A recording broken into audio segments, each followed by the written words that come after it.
নমস্কার বন্ধুরা, আমার চ্যানেলে আপনাদের স্বাগত।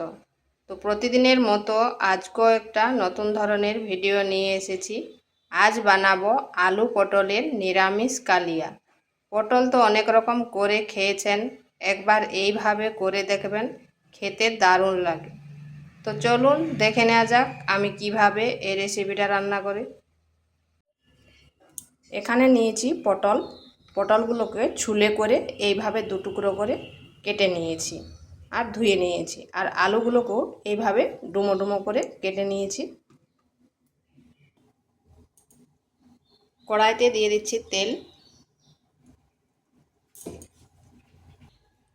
তেল গরম হয়ে গেছে, দিয়ে দিচ্ছি কেটে রাখা পটলগুলো।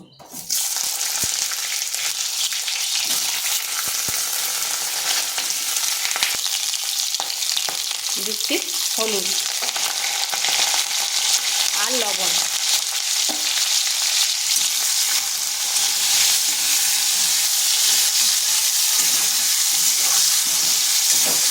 প্রথমে পটলগুলোকে ভেজে নেব। পটলগুলোকে ভেজতে সময় লাগবে।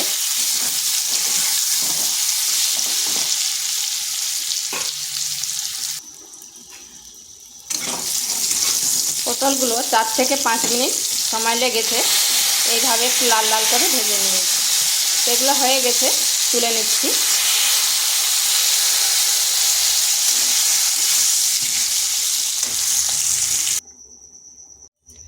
ওই তেলের মধ্যে দিয়ে দিচ্ছি কেটে রাখা আলুগুলো।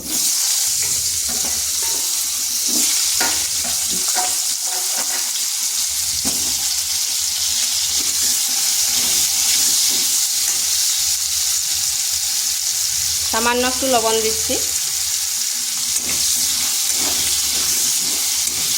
আর আলুগুলোকে একটু ভেজে নেব।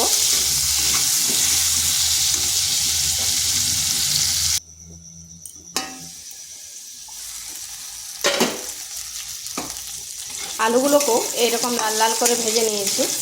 তো এগুলোও হয়ে গেছে, তুলে নিচ্ছি। ওই তেলের মধ্যে আর 1 চামচ তেল দিচ্ছি।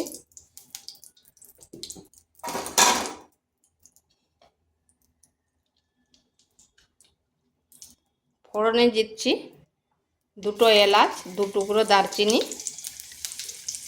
আর সামান্য গোটা জিরা। দিয়ে দিচ্ছি আদা আর কাঁচা লঙ্কার পেস্ট।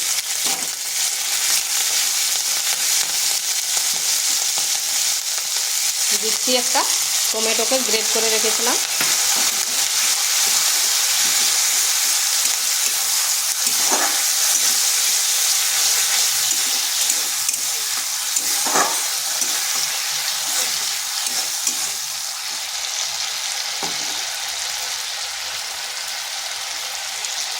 দিচ্ছি জিরে গুঁড়া, ধনে গুঁড়া, লঙ্কা গুঁড়া আর হলুদ গুঁড়ো।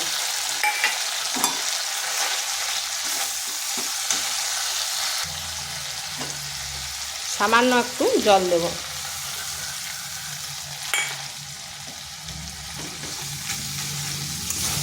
এটাকে বেশ ভালো করে কষিয়ে নিচ্ছি।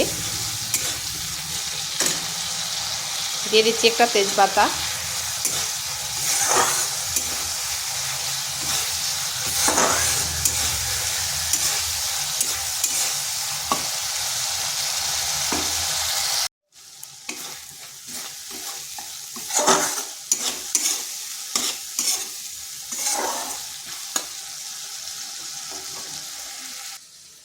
এখানে নিয়েছি 6টা কাজু বাদামটাকে পেস্ট করে নিয়েছি।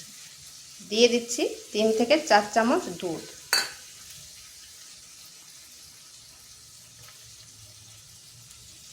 এরপর এটা দিয়ে দেব। মশলাটাও কষা হয়ে গেছে। এটা দেওয়ার পর আর একটু কষে নেব।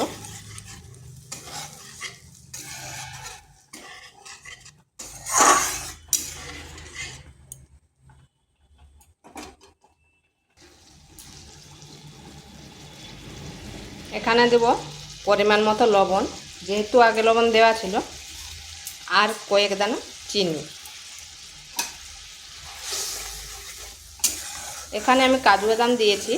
যদি বাড়িতে কাজু বাদাম না থাকে তাহলে চীনা বাদামকে একটু ভেজে নেবেন, ভেজে করে দুধের সাথে দিয়ে দেবেন।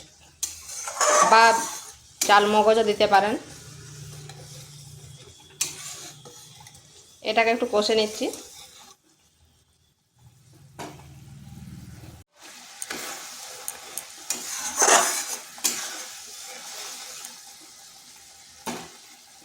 এরপর দিয়ে দেবো আলু আর পটলগুলো।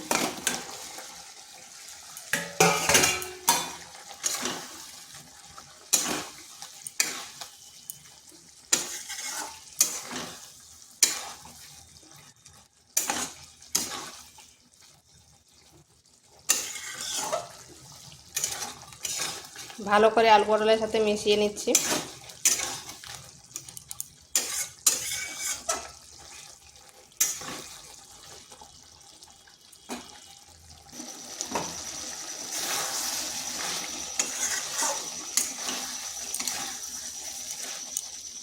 এটা কষানো হয়ে গেছে, এরপর দিয়ে দিচ্ছি জল।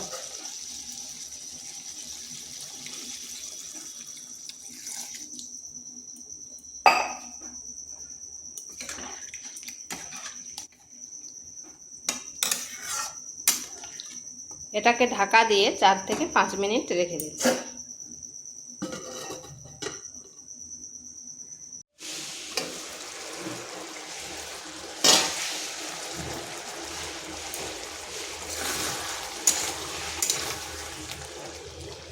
দেখুন আলুগুলো কিন্তু খুব সুন্দরভাবে সেদ্ধ হয়ে গেছে।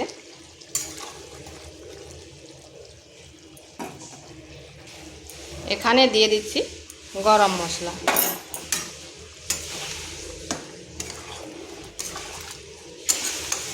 এক থেকে 1.5 মিনিট এভাবে ফুটিয়ে নিচ্ছি।